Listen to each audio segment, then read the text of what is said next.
Good morning, good afternoon, good evening, whatever time of the day you are watching this broadcast or listening to it. This is Dr. Eric Tangumonkem with IAM Approach, where we inspire, equip, and motivate people to discover God's great potential in them, develop that potential, and deploy it. We all have great potential in us, and it's incumbent on us to discover that potential, take ownership, take responsibility, put in the work, the time, and the effort to develop the potential, and be courageous enough, fearless enough, intentional enough to deploy the potential. It is in deployment that we move mountains. It is in deployment that we experience the impossible. It is in deployment that will make a difference in the lives of others. It is in deployment that will leave a mark. It is in deployment that our light will shine. It is in deployment that will be salt in a generation that is decaying and needs a lot of preservation. I want to thank you sincerely for tuning in. Please do me a favor. If you are watching on Facebook, if you are watching on YouTube, share the link, invite other people to join you. We are in this together. I'm talking about immigration. I'm talking about immigrants.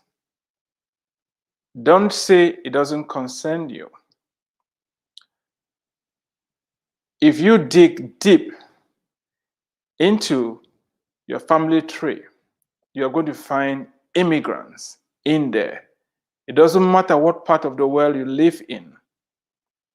You don't need to dig too deep to find out that immigration has impacted you one way or the other.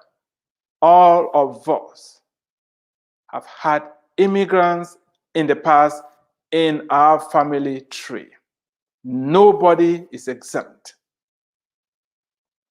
I say that because immigration has been and will always be part and parcel of the human experience. And that is why it's crucial for us to understand this fundamental truth. It's going to empower us and equip us to be able to know how to deal with the movement of people across the globe. I'm going to be zooming in on the American immigration experience. I am an immigrant.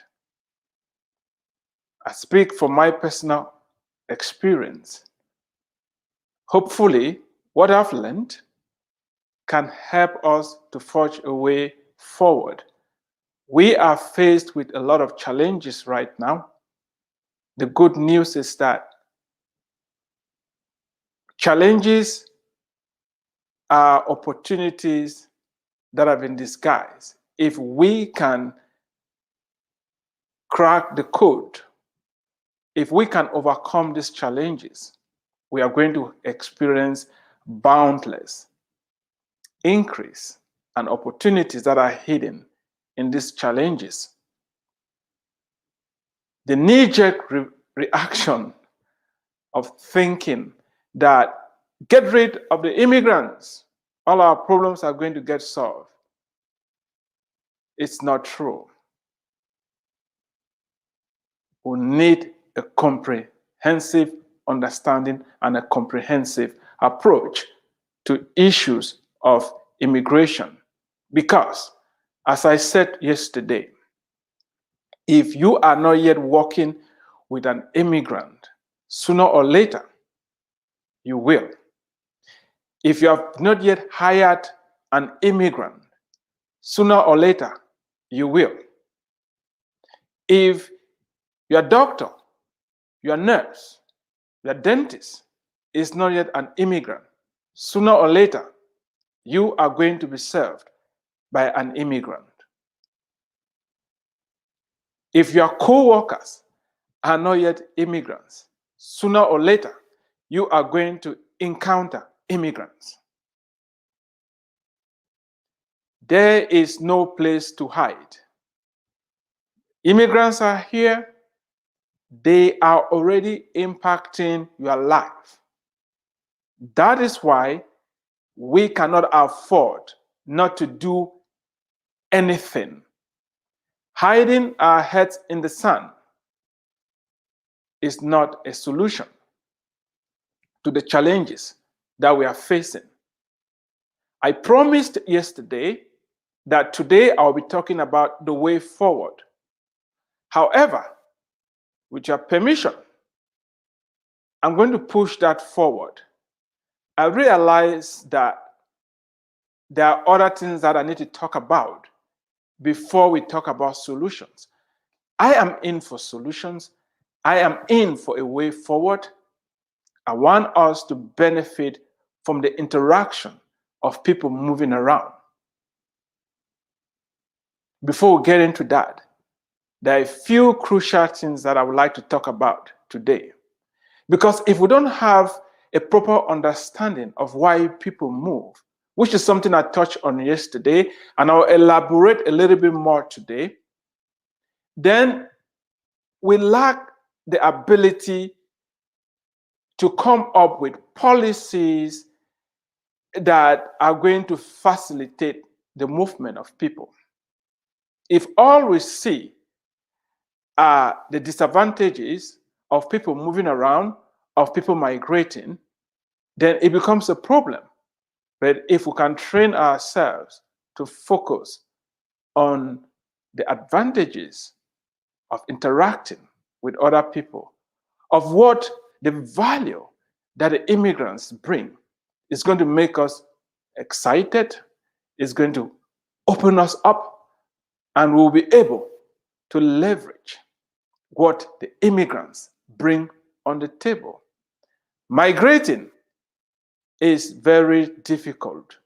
Not everybody has the courage, the fortitude, or the tenacity to pack and move from one place to the other. I will be talking about migration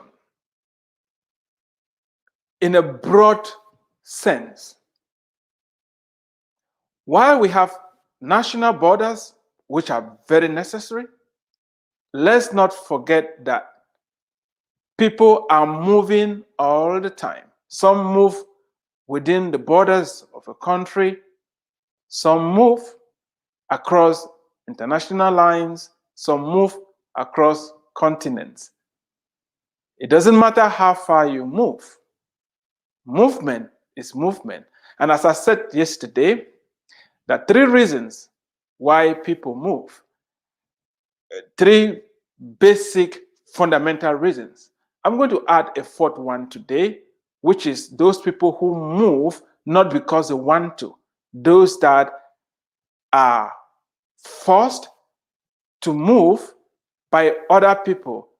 In short, those that are hijacked, those that are enslaved, and they are forced to move out of their will. These people are forcefully moved. You catch the people, you move them. We have a lot of trafficking taking place today. Sex trafficking, people are being forced to move out of their will. That is a category on its own, but it is still movement.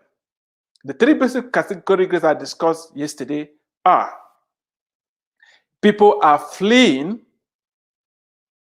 from persecution. It can be religious, it can be political, environmental, whatever is making their current environment uncomfortable. Nobody should be blamed from running away from war, running away from persecution, running away from environmental factors that are trying to take away their lives. The other category, the second category, these are people who just want to better their lives. The economic outlook, educational outlook, wherever they are, is not what they want.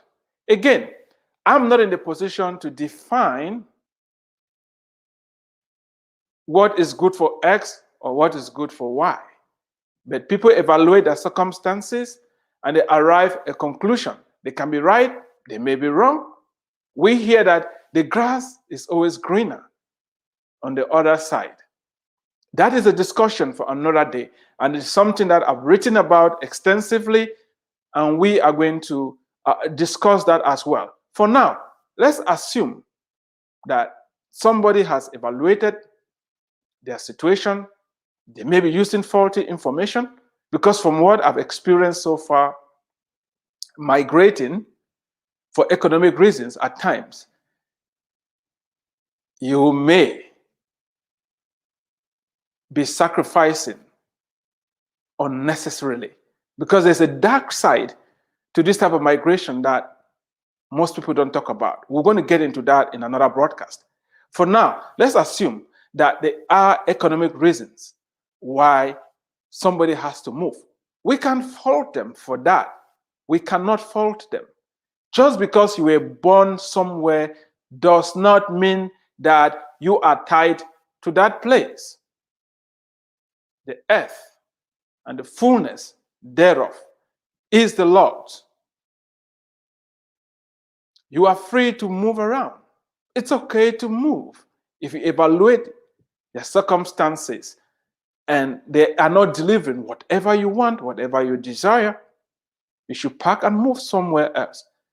I will even say that there are people who are staying put in places right now, and their destinies are not being made manifested because they are afraid to move.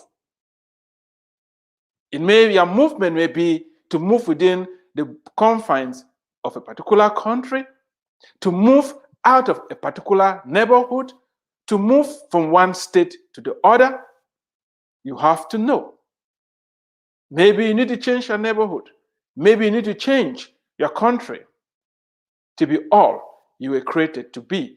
Maybe you need to move to reach your full potential.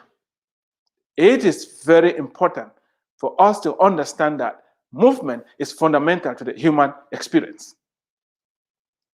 And there's no need to dump guilt on those who move. They are not sellouts. They are not losers. It takes courage to move from the familiar into the unknown. It takes a lot of courage to move from what you've been used to and comfortable with, to move into a new environment and to start from scratch. It's very difficult.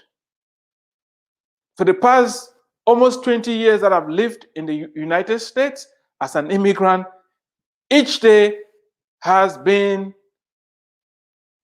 a learning experience. I had to learn a lot of things to be able to do well in this country. If I stayed where I was born, maybe I would not have had to deal with the challenges that I've had to deal with. Again, that's discussion for another time. Now, let's focus on the movement. The third category of people who move are those who are moving for conquest. They want to occupy new lands. And again, if you're moving to conquer, know that nobody's going to hand it over to you on a go platter. There's going to be resistance, and you have to know that it's going to be a fight. I say all this because I want us to understand this. I am somebody who believes in the Bible. I read it a lot. And the Bible, shockingly, is a book of immigrants. All these three categories, or the four categories of movements that I've described, are well documented in the good book. Let's look at people who migrated because their situation economically was not very good. Abraham moved to Egypt when there was famine in the land. It was a temporary migration, but he moved. If he did not, he wouldn't have survived. When Jesus was born, there was political threat on his life. Herod passed an order that all the male children should be killed. And Joseph took Jesus and Mary and they fled to Egypt. They migrated for some time. If they did not go to Egypt, the Savior would have been killed. Migration, being able to move away from danger, being able to move is very, very important.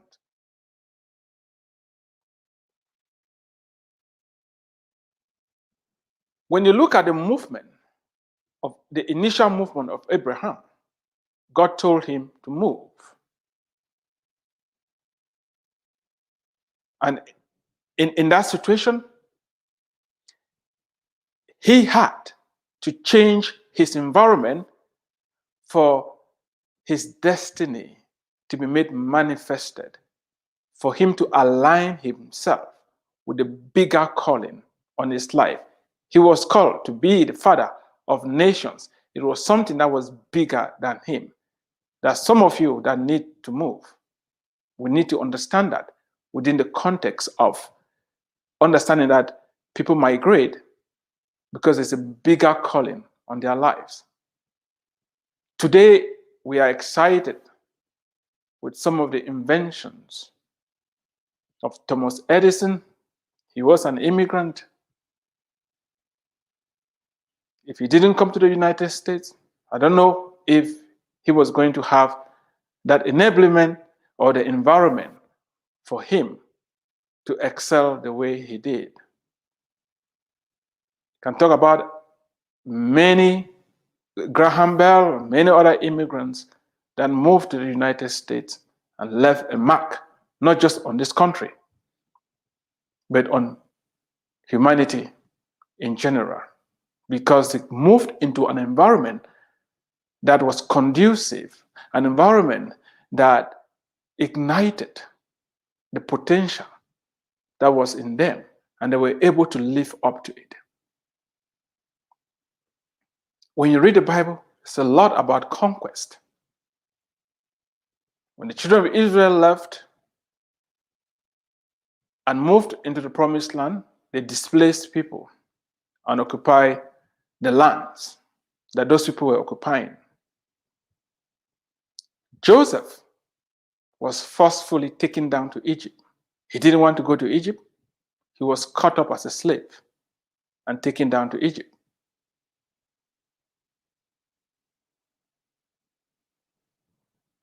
There are numerous examples of people moving back and forth in the Bible.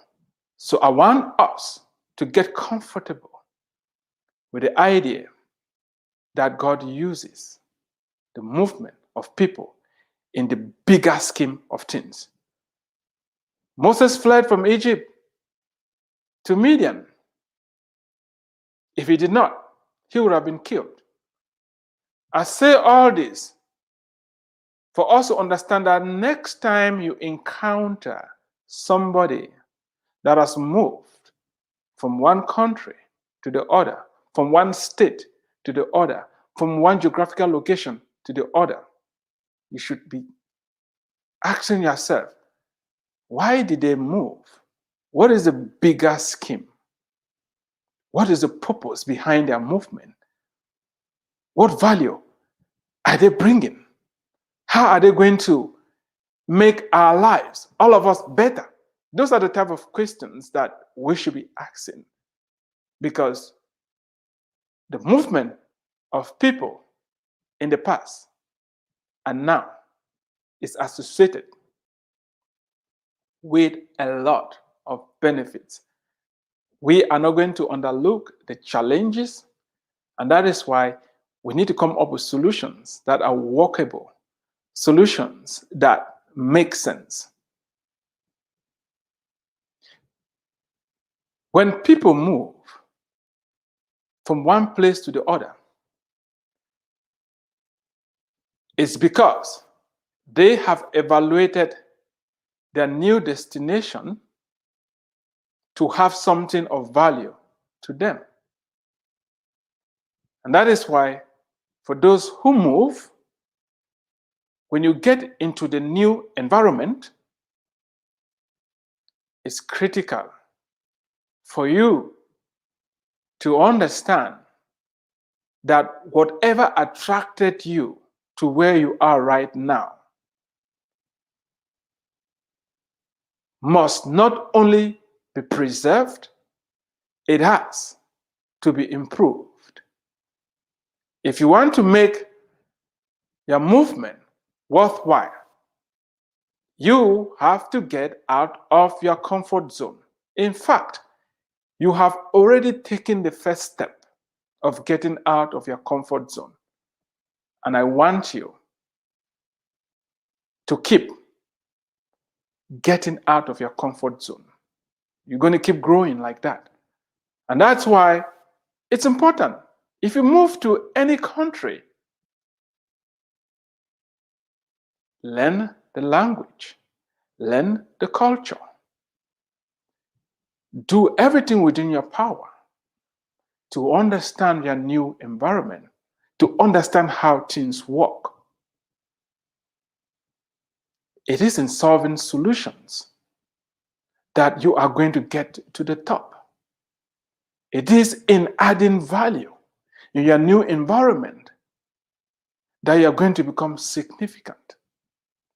When you look in the Bible, you see somebody like Joseph. He was forced to move. He did not migrate on his own free will. He was sold as a slave. However, in Egypt, there arose a problem. The Pharaoh had a dream, and nobody in Egypt could interpret that dream. Joseph had the gift to interpret dreams. He interpreted the dream of the Pharaoh and proposed a solution to the famine that was about to hit the country. And Pharaoh said, who else in this whole kingdom has the type of wisdom that Joseph is having? And that is how Joseph moved from prison, from being a slave, from being a detestable Hebrew, to the second in command in Egypt. He rose up to the occasion. The shackles of slavery could not withstand his solution providing ability.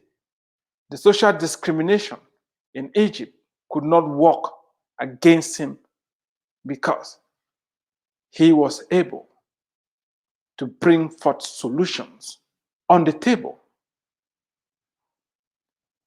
As an immigrant, if all you're focusing on is how much can I take out? How much can I take out? That's a wrong strategy. It's going to backfire.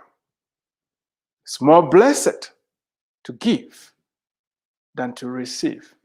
There is great potential in you. That is why you moved in the first place. Wherever you were, It was uncomfortable. You packed your bags and you left for something better, not just to take, but to let out that which you're already carrying, to make a difference. Right now, we have a lot, millions of undocumented immigrants. Call them illegal, whatever term you want to use. It's not about the terminology. The fact is that we have people living in our midst. I'm talking about the United States right now, where I've been living for the past 20 years, almost. I don't know what part of the world you may be listening to this. I know there's a lot of pressure on immigration issues in Europe and most of the Western countries because people are moving from third world countries into these countries, and it's bringing a lot of pressure. And some of the people come in, they've outstayed their visas, some climbed over walls and got into the country. Whatever way those people are here right now, I want us to start talking about the way forward. There are three things that we can do, three possible solutions. I'm going to start talking about the first one today.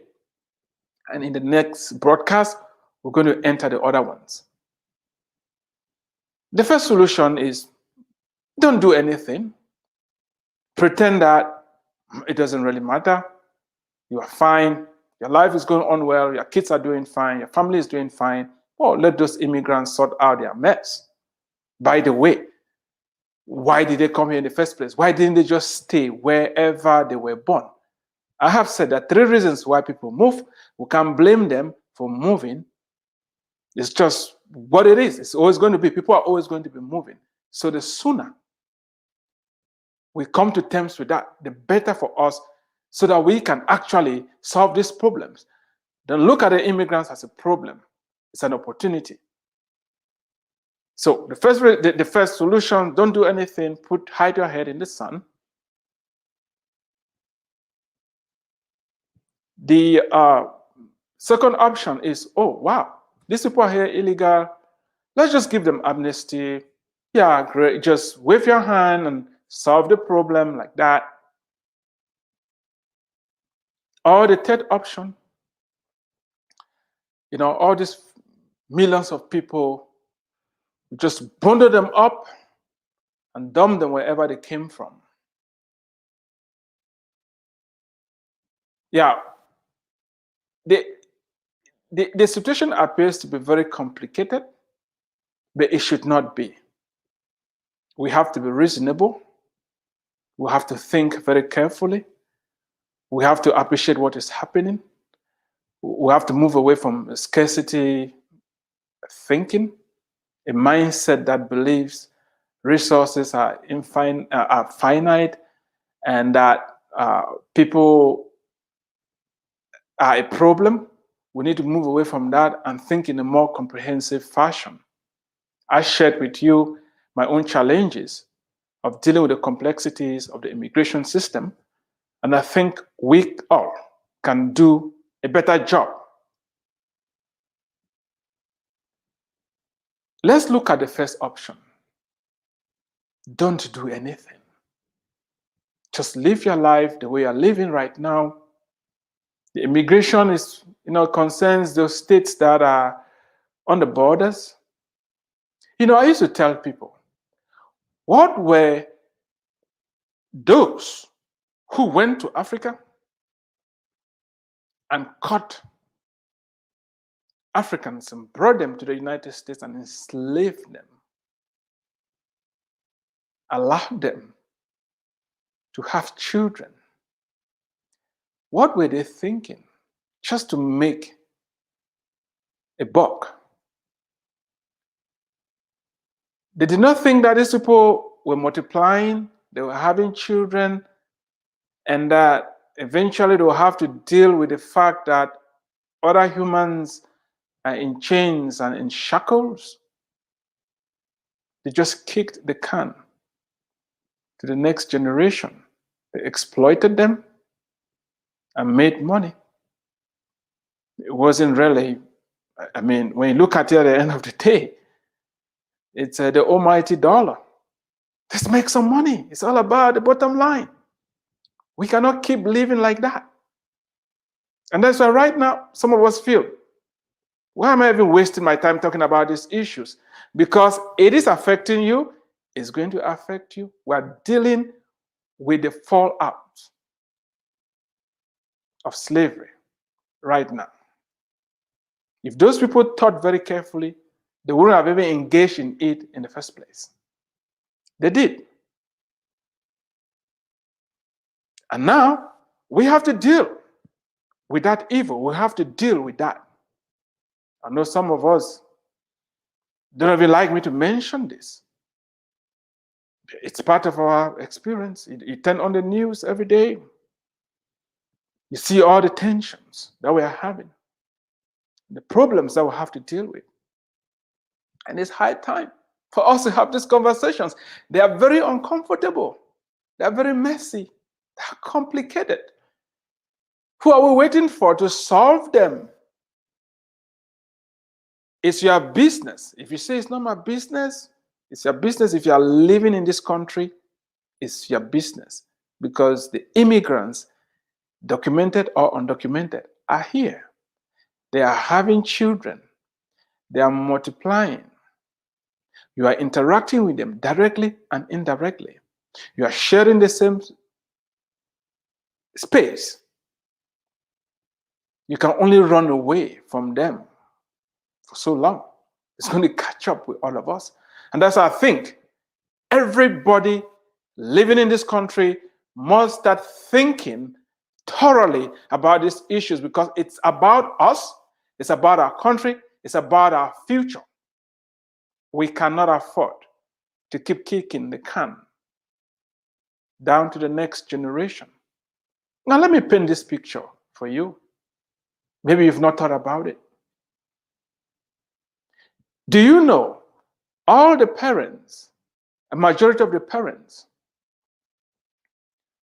of the children that have been born here that are not having legal status? They are not going to show up for the PTA meetings. They're living in the shadows of the society. They're living in fear. Because of that, they don't participate in deliberation in school to move the school forward. And some of them are living in fear. They really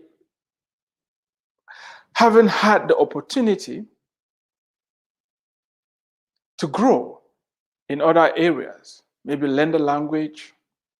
And when their kids go home, all this fear is being transferred to them because are not able to help them.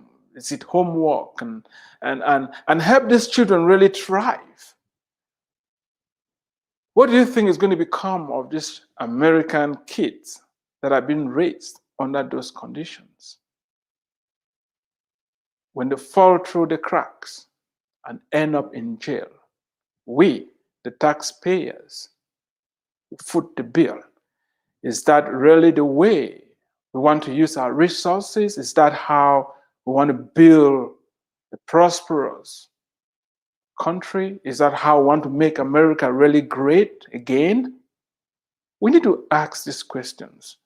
Every human being, no matter the color of their skin, no matter where they're coming from, every one of us is made in God's image and likeness. There is great potential in every one of us. We need to create the environment to tap into that potential, and together we can build a better and a stronger country. We cannot afford not to do nothing. We cannot pretend that the problem is not there. And that is why, by the end of these whole discussions, I'm going to be calling you to action, because you can make a difference. Before we get there, let's look at the options that we have on the table. Deliberate. Have a level-headed conversation and talk about these things, because the politicians, when it's election year, they will talk about it and get our vote, but really, much is not being done. But I think if you and I hold them accountable, if we bring these things to the forefront and talk about them, they will listen. And together, we can actually come up with solutions that make sense.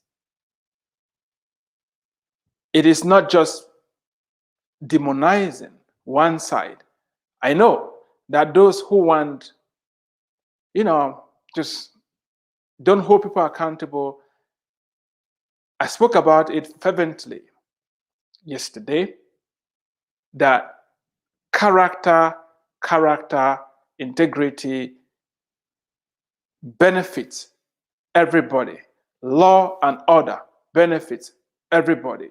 People are fleeing to this country to a greater extent because the laws, the system works. We don't want to break it. If we do that, we are not benefiting anybody. A broken system is going to impact all of us. So we need to move with some caution. We're going to continue this discussion tomorrow. I've already said we cannot afford not to do anything. The other options are on the table. We're going to dive into those, analyze them, and see if they make sense and what is the best way forward. I want to thank you so much for listening. I want to thank you so much for sharing. I encourage you to stay tuned. I have a lot of resources. I've been thinking about these issues for a while. I've written quite a lot of resources here. And I want you to think about getting them.